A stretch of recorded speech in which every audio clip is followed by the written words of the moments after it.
Manhattan DA Alvin Bragg accused of, quote, caving to pressure after charging a Marine veteran with second-degree manslaughter. Daniel Penny turning himself into police today after the chokehold death of Jordan Neely on the New York City subway.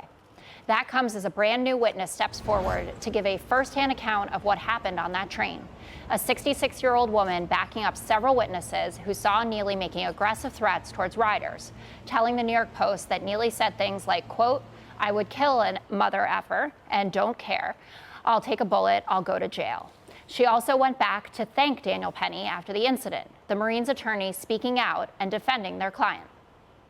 This morning, Daniel Penny surrendered at the 5th Precinct at the request of the New York County District Attorney's Office. He did so voluntarily and with the sort of dignity that is characteristic of his history of service to this grateful nation he has held up.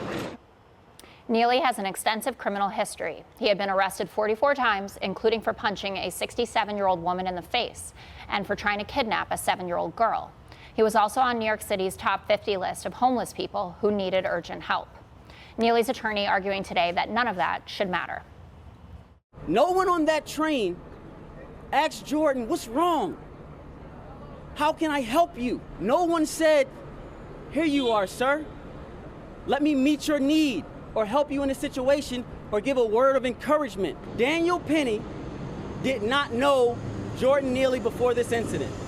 That means Daniel Penny did not know how many times he was arrested, so that's a non-factor. So for anyone to bring that up and say it impacted this situation, you can't do it.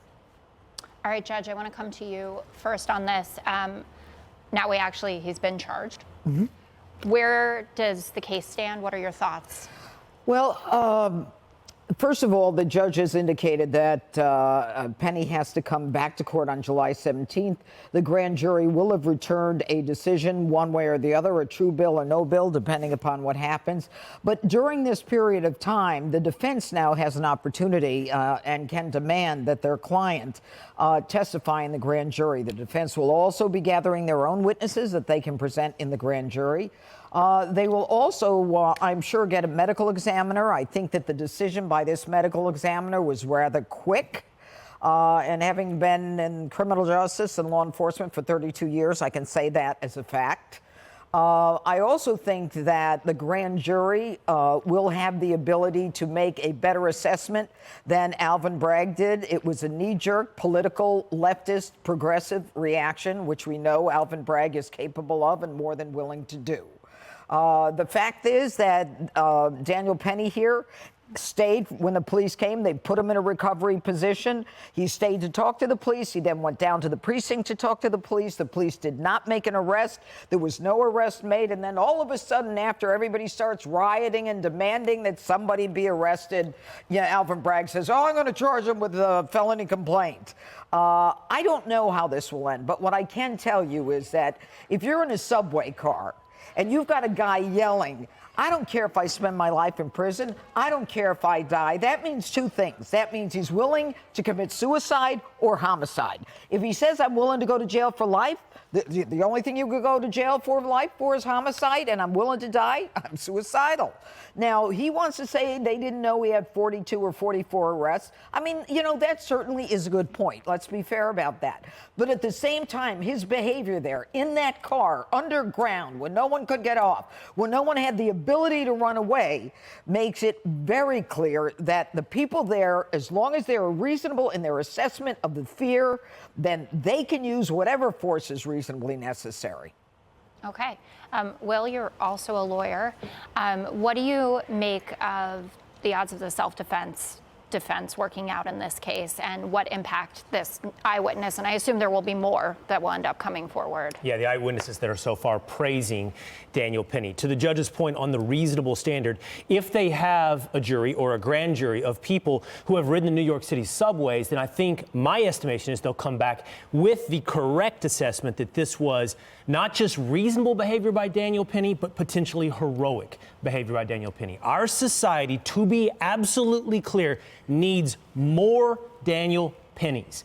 This if you have ridden the subway at any point or attempted to raise children in this city, and I did for the first half of my children's life, you are very familiar with this knife's edge, razor moment of will this burst into volatile violence. Every single person in this city, if you've ridden the subway, knows that experience. Daniel Penny stepped up. We did see a security guard in Allen, Texas do the same thing and stop what could have been worse carnage. We would hope somebody would step up even sooner. We now need, in lieu of prosecutors who fail to hold people accountable, citizenry that is willing to hold bad people to account.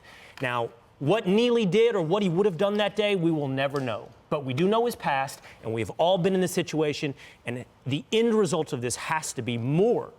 Not necessarily we'll all find the facts, a jury will decide the culpability, but in general, as an instinct in this society, we need more Daniel Pennies. Well, that's interesting, Katie, because Will is drawing the line between how Daniel Penny acted and vigilantism, which we talk a lot about because the argument would go if Daniel Penny is found to have been heroic in this, and a lot of the video certainly indicates that he wasn't someone who just wanted to take matters into his own hands. There was a real threat, and he answered the call. What do you think the implications of this going to trial, playing out, is going to be on how people behave in public transportation, just walking down the street? Yeah, Daniel Penny didn't get on the subway hoping this would happen to him. The social justice mob has come after him through Alvin Bragg. He shouldn't be charged. He's being charged. Jordan Neely, when he decided to get on that train and start making those violent threats, died as a result of his actions. And the choice that the mob and Alvin Bragg have asked Daniel Penny to make was to sit by and watch as this guy ran through the train threatening violence. And violence happens very quickly. And we do know that this guy has a record of hitting elderly women in the face, which can be fatal. Now, they had a warning. So the choice that they are asking Daniel Penny to make is to sit back and watch something horrific happen to someone, which he had done before. And you asked how we got here. You asked about vigilantism. They defunded the police. And now they're going after people who dare not to just defend themselves, but to defend others. And the further they go down this road of not putting these criminals in jail, letting them out, this could have all been prevented, by the way, if Alvin Bragg kept this person in jail or in treatment, the more intense the response is going to be based on human nature. And then the final thing I just want to say is the portrayal of the media has done for Jordan Neely is just appalling. I mean, this guy, the photos of him being Michael Jackson and dancing are from 2011. Okay, that was more than 10 years ago. That's what the media is portraying this as. They're not portraying it as a violent criminal who is on the subway with intention to hurt others and someone having to step in and having to make the horrible choice to do this, and now he's being persecuted for it. And while they won't, perp walk people like Jordan Neely, they'll perp walk Daniel Penny with the cops and make sure all the cameras see it so that Alvin Bragg can appease the social justice mob. Greg, I do find it interesting in the last 24 hours, we certainly haven't seen as much of the Daniel Penny as a murderer or this was a lynching. It seems like the conversation around it has calmed down a bit. And I don't think that I'm incorrect that we haven't heard from AOC today or Ayanna Pressley, who were very quick to jump in there. What do you think that means about the case? Well, I do think that there's another silence going on, and it happened before this news broke, which was the protest stopped. So there was definitely collusion going on between the Alvin Braggs of the world and the protesters on the street. That's the new variable that you talked about, how mob can put their thumb on the scale and actually influence the justice system. I want this. This is a sham. He never should have been arrested. I hope the guy gets a fair trial, but as long as you have a mob there ready to intimidate you, whether you're a jury or a DA or whatever, they're going to do it. And that's what they have been doing. I want to, just to summarize the story, leaving out one variable. Mentally deranged, violent felon menacing passengers on a subway. A strap hanger steps in, prevents an assault, gets help from others. They get the guy into a recovery position. People thank him. The variable that's left out is race, because race doesn't matter. This guy could have been Norwegian. The dead man could be Norwegian, but his inclination for violence, which is obvious if you ride the subway, you don't need to know he had 44 arrests to know what he's going to do. If you walk the streets in New York or on the subway, you can see it coming, and you often do. And you have to you have to run, or you have to do something. It's sad, but they are obvious threats, these unstable, either drug addicted or mentally ill criminals. So the white Marine could be a black Marine. He's still a hero. So race has nothing to do with it. And the only reason why I bring it up is because it's going to be one. It will happen because this is so, quote, black and white in terms of a case. The guy's a hero. They're going to have to bring race into this, and they're going to and all of those other crimes where it's a white death and a black suspect are never talked about. But this one, these kinds always are, because of the fixation on race by the media, which drives eyeballs, creates and foments division on social media. That keeps them working. It's exciting, it's fun, but ultimately it's damaging, and I think. This is I keep saying the Bernie Getz moment, but this is a moment where the culture is up against the wall, and you're going to have to make a decision about what kind of city you want or whether you're going to leave. One last point on the way out, and I hate to steal this from you, Judge, but you said it during a clip earlier, and I found it profound.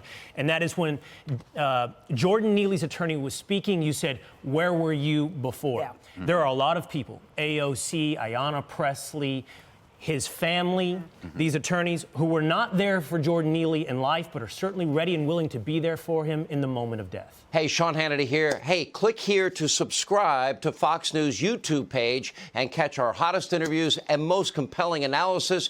You will not get it anywhere else.